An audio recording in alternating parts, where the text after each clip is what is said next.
മനസ്സുറക്കണമെങ്കിൽ കള്ളു കുടിക്കണം. എന്തൊരു കഷ്ടാണ്. കള്ളു കുടിച്ചാൽ നമുക്ക് പറയാനുള്ളത് സന്തോഷമാണെങ്കിലും നമുക്ക് പരിഭവമാണ് ഒക്കെ പറഞ്ഞാൽ തീരും, പറഞ്ഞു തീർക്കാം. പിന്നെ നിങ്ങൾ മതം പഠിച്ചവർ, ഞാൻ അങ്ങനെയാണ് ദർസ് പഠിച്ചത്, 3 ദിവസത്തിലധികം ഒരാളോട് മിണ്ടാതിരിക്കാൻ പാടില്ല എന്നല്ല. അങ്ങനെ പിടക്കത്തിലാണ് മരിച്ചു പോയതെങ്കിൽ ആ 2 ആളുടെ കാര്യവും അപകടമാണ്, അവർ നരകത്തിലാണ് എന്നൊരു ഹദീസ് ഞാൻ പഠിച്ചിട്ടുണ്ട്. നിങ്ങൾ പഠിച്ചോ എന്ന് എനിക്ക് അറിഞ്ഞു. പിന്നെ യാത്ര എന്ന് പറയുന്നത് കേട്ടോ, ഞാൻ ബുഖാരിയ പറയാം, അതിൽ പറയാണ് ഒരു യാത്രക്കാരൻ്റെ ദുരനുഭവങ്ങൾ കൊണ്ട് എത്രയോ പാവങ്ങൾ ഒരു മനുഷ്യന് ഒഴിച്ചു പോകുന്നു. നമ്മൾ കുറെ അതാപ് ഇവിടെ അനുഭവിച്ചല്ലോ. അങ്ങനെയാണ് എനിക്കൊന്നും ഇനി ഒന്നും ബാക്കി ഉണ്ടാവില്ല. അതിനുമാത്രം അതാപ് അനുഭവിച്ച ഒരാളാണ്. രോഗം കൊണ്ട്, ആക്സിഡന്റ് കൊണ്ട്. ഇപ്പൊ ഈ അടുത്തൊരു ആക്സിഡന്റ് ഉണ്ട്. അതിനെ പറയാൻ മാത്രമില്ല, കാരണം പണ്ടത്തൊക്കെ ആലോചിച്ചാൽ ഒന്നുമില്ല. അപ്പോൾ ജീവിതത്തിൻ്റെ ഒരു പ്രധാനപ്പെട്ട സംഗതി ക്ഷമയാണ്. ക്ഷമിക്കാൻ നമ്മളെ പഠിപ്പിക്കുന്നത് യാത്രകളാണ്. ഒരുപാട് അസൗകര്യങ്ങളാണ്. ഇന്നിപ്പോൾ നിങ്ങൾ സാധാരണ എണീക്കണേക്കാൾ നേരത്തെ എണീറ്റു, സാധാരണ കഴിക്കണേക്കാൾ നേരത്തെ ബ്രേക്ക്ഫാസ്റ്റ് കഴിച്ചു, പ്രാതൽ കഴിച്ചു, അല്ലെങ്കിൽ നിങ്ങളൊന്നും കഴിച്ചിട്ടില്ല, അല്ലെങ്കിൽ ഇനിയിപ്പോൾ നിങ്ങൾക്ക് എവിടുന്ന ഉച്ചയ്ക്ക് ഊണ് നിങ്ങൾ കൊണ്ടുപോകാമെന്നാണ് ഞാൻ കേട്ടത്. അപ്പോൾ നിങ്ങൾ വീട്ടിലിരുന്ന് അപ്പോൾ കണ്ടോ, സൗകര്യങ്ങളല്ല അസൗകര്യങ്ങളാണ്. അതൊരു കണക്കുണ്ട്. ചിലപ്പോൾ ഞാൻ ബുഖാരിയിൽ വായിച്ചൊരു കഥ, ഒരാളിങ്ങനെ നടന്ന് വളരെ കഷ്ടപ്പെട്ട് പോകണം. അപ്പോൾ നബി ചോദിച്ചു എന്താണത്? അല്ല ഹജ്ജിന് പോവാണ്. ഇത്ര പ്രായമുള്ള ഒരാളിങ്ങനെ അയാൾ നടന്ന് ഹജ്ജിന് പോകാൻ നേർച്ചയാക്കിയ ആളാണ്. അപ്പോൾ എനിക്ക് പറഞ്ഞാൽ അവിടെ ഓട്ടോപ്പുറത്ത് കയറി യാത്ര ചെയ്യാൻ പറ്റും. 3ാമത് എനിക്ക് ദേഷ്യപ്പെട്ടിട്ടാണ് ഓട്ടോപ്പുറത്ത് അയക്കുന്നത്. ഇവിടുന്ന് ഒരാൾ നടന്ന് ഹജ്ജിന് പോയില്ലേ? അല്ല, അത് പിന്നെ 100 സൗകര്യങ്ങളുടെ നടുവിലാണ് നടന്നു. നല്ല കാര്യം, ഞാൻ അതിനെ നിന്നിച്ച് പറയല്ല. അപ്പോൾ യാത്ര എന്ന് പറയുന്നത് ഒരാളെ തിരിച്ചറിഞ്ഞ് പരസ്പരം മനസ്സിലാക്കാനുള്ള വലിയൊരു എത്ര ചെറിയ യാത്രയാണെങ്കിൽ. ഒരിക്കൽ ഉമർ ഖത്താബിന്റെ കോടതിയിൽ ഒരാൾ മൊഴി കൊടുത്തു. അപ്പോൾ മറ്റേയാളോട് ഉമർ ചോദിച്ചു, ഇയാൾ പറയുന്നത് നിങ്ങൾ വിശ്വസിക്കുന്നുണ്ട്? അവിശ്വസിക്കുന്നുണ്ട്. എന്താ കാരണം? അയാൾ ഞാൻ 5 നേരം പള്ളി കാണുന്നുണ്ട്, പിന്നെ അയാൾ 30 ദിവസത്തെ നോമ്പ് നോക്കുന്ന ആളാണ്, അതുകൊണ്ട് കള പറയാൻ പറ്റും. അപ്പോൾ ഉമർ പറഞ്ഞു അതുകൂടെ പറയണ്ട. എന്താ കാരണം?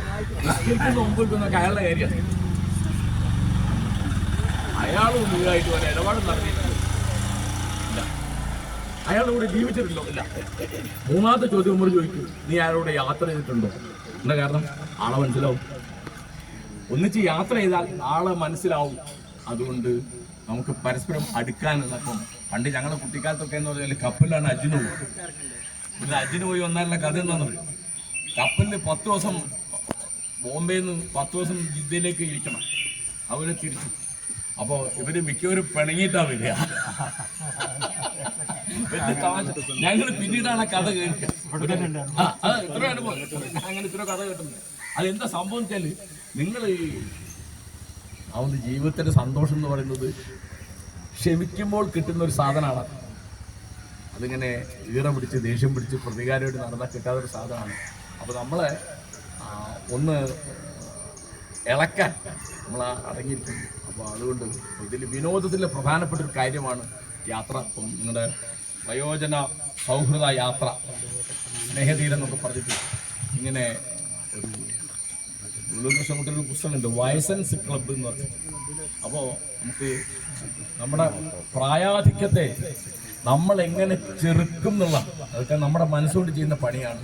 അതുകൊണ്ട് നിങ്ങൾക്ക് സന്തോഷിക്കാനാണെങ്കിൽ ചുറ്റും അതിനെ പറ്റി എത്രയോ കാര്യങ്ങളുണ്ട്. ഇനി ദുഃഖിക്കാനാണോ അതിനെ പറ്റി കാര്യങ്ങൾ ഇത്രയെങ്കിലും ഉണ്ട്. അത് നിങ്ങളാ തീരുമാനിക്കുന്നത്. ഞാൻ ദുഃഖിക്കുന്ന ഒരാളാണോ സന്തോഷിക്കുന്ന ഒരാളാണോ എന്ന് വേറെ ആർക്കും തീരുമാനിക്കാൻ പറ്റില്ല. അത് നമ്മൾ ഒറ്റയ്ക്ക് തീരുമാനിക്കുന്ന. അതുകൊണ്ട് എന്ത് പ്രശ്നങ്ങളുണ്ടെങ്കിലും നമ്മുടെ എല്ലാ രോഗങ്ങളും, ഞാൻ എൻ്റെ ഒരു ഊഹം പറയുന്നതല്ല, ഞാൻ പറയുന്നത് ശാസ്ത്രമാണ്. എല്ലാ രോഗങ്ങളും പകുതി ശാരീരികവും പകുതി മാനസികവും ആണ്. അങ്ങനെ പകുതി മാനസികം പകുതി, അതിന് ശാസ്ത്രത്തിൽ പറയുന്ന വാക്ക് സൈക്കോസോമാറ്റിക്. സോമാറ്റിക് എന്ന് പറഞ്ഞാൽ ശാരീരികം, സൈക്കോ എന്ന് പറഞ്ഞാൽ മാനസികം. അപ്പോൾ എല്ലാ കാര്യങ്ങളും അങ്ങനെയാണ്. അതുകൊണ്ട് അവനവൻ തീരുമാനിക്കുന്ന ഒരു കാര്യമാണ്. ഒരാളോട് ചിരിക്കണോ, ഒരാളോട് വർത്തമാനം പറയണം, പൈസ കൂടിയാൽ ഉണ്ടാതെയാവുക.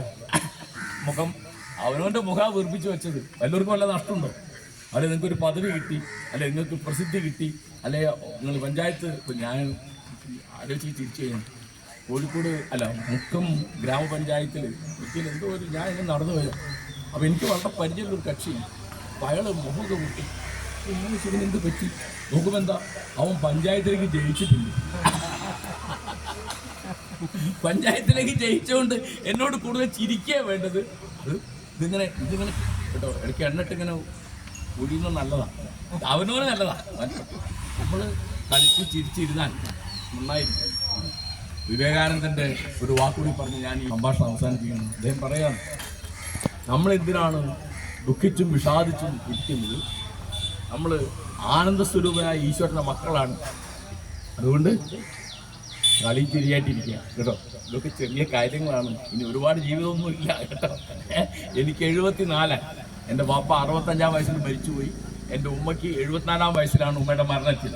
അപ്പോൾ ഞങ്ങളാണെങ്കിൽ NC കുടുംബത്തിലൊക്കെ ദീർഘായുസ് തീരെ കുറവാണ്. അതുകൊണ്ട് എപ്പോഴും മരിക്കാൻ തയ്യാറായി നടക്കുന്ന ഒരാളാണ് ഞാൻ. അങ്ങനെ ഇരുന്നാലും വളരെ സുഖമാണ്, എപ്പോഴും വയ്ക്കാം. ഇതൊക്കെ ഒന്നാമത് ആർക്കും ഇതുവരെ ഒഴിവാക്കാൻ പറ്റാത്തൊരു സംഗതിയുടെ പേരാണ് മരണം. അങ്ങനത്തെ സംഗതിയുടെ പേരാണ് വാർദ്ധക്യം. അങ്ങനത്തെ സംഗതിയുടെ പേരാണ് രോഗം കേട്ടോ. മഹാഭാരതം ചോദിക്കും, നീ എന്തുകൊണ്ടാണ് ഇങ്ങനെ വാർദ്ധക്യവും ജരാനരകളും രോഗങ്ങളും മനുഷ്യന് ഒഴിവാക്കാൻ കഴിയാത്തതാണ് എന്നിരിക്കെ നീ എന്തുകൊണ്ടാണ് സ്വസ്ഥനായിരിക്കുന്നത്? ഇതൊക്കെ നമുക്ക് വരാനുള്ളതാണ്. ഓക്കെ, ദാരിദ്ര്യം ഉണ്ടാവും, രോഗം ഒക്കെ ഉണ്ടാവും. അങ്ങനെയാണ്. ഇപ്പോൾ ഞാനൊരു കാര്യം പറയുന്നത്, എൻ്റെ കുട്ടിക്കാലത്ത് ഇവിടെ പക്ഷെപ്പൊക്കെ ഓർമ്മ ഉണ്ടാവും, ഭയങ്കര ദാരിദ്ര്യമായിരുന്നു. ഇന്നിപ്പോൾ സമൃദ്ധിയാണ്. ഇന്ന് പടി നടക്കുന്ന ആരും ഞാൻ കാണുന്നില്ല. അന്ന് ആളുകൾ താളും തവയും പറിച്ച് ഉപയോഗിച്ച് തിന്നുന്നത് ഞാൻ കണ്ണുകൊണ്ട് കണ്ടിട്ടുണ്ട്. പക്ഷേ അന്നത്തെക്കാൾ ഇന്ന് സന്തോഷം കുറഞ്ഞത്. ദാരിദ്ര്യമാണെന്ന് പറയാൻ പാടില്ല, ഇല്ല. സമൃദ്ധി നല്ലതാണ്. സമൃദ്ധി നല്ലതാണ്. അപ്പോൾ സന്തോഷിക്കാൻ തോന്നണം. നമുക്ക് നല്ല മനസ്സ് വേണം. പൈസ കൊണ്ട് കാറ് കൊണ്ട് നിങ്ങൾ നന്നാവില്ല. അപ്പം അതുകൊണ്ട് അത്തരം കാര്യങ്ങളിലേക്ക് നമ്മളെ കൊണ്ടുപോകാനുള്ള അനേകം ഉപാധികളിൽ ഒന്നാണ് യാത്ര. അതുകൊണ്ടാണ് എല്ലാ മതങ്ങളിലും യാത്ര ഒരു ചടങ്ങായിട്ട് പോകുന്നത്. അതുകൊണ്ട് നിങ്ങളുടെ യാത്ര വന്ന് നന്നാവട്ടെ. വയനാടാണ് എനിക്ക് വളരെ പ്രിയപ്പെട്ട സ്ഥലമാണ്.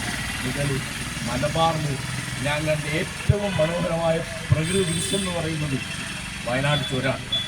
അപ്പോൾ അങ്ങോട്ട് കയറുമ്പോൾ 9 വളവുണ്ട്. ഓരോ വളവിൽ നിന്നും 2 ഭാഗത്തേക്കും നോക്കുക.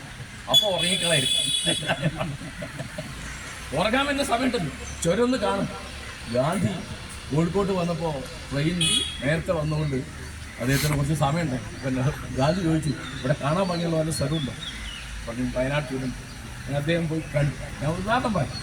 അപ്പോൾ അതുകൊണ്ട് തിരുവിതാംകൂറിനാണ് ഭംഗി. എന്താണ് നിങ്ങൾ ഇനി അങ്ങോട്ടൊക്കെ പോകണം? എന്താ അവിടെ കായലുകൾ, നദികൾ, എന്തൊരു ഭംഗിയാണ്. എറണാകുളം കഴിഞ്ഞാൽ തിരുവനന്തപുരം വരെ മനോഹരമാണ്. ഉറങ്ങാനും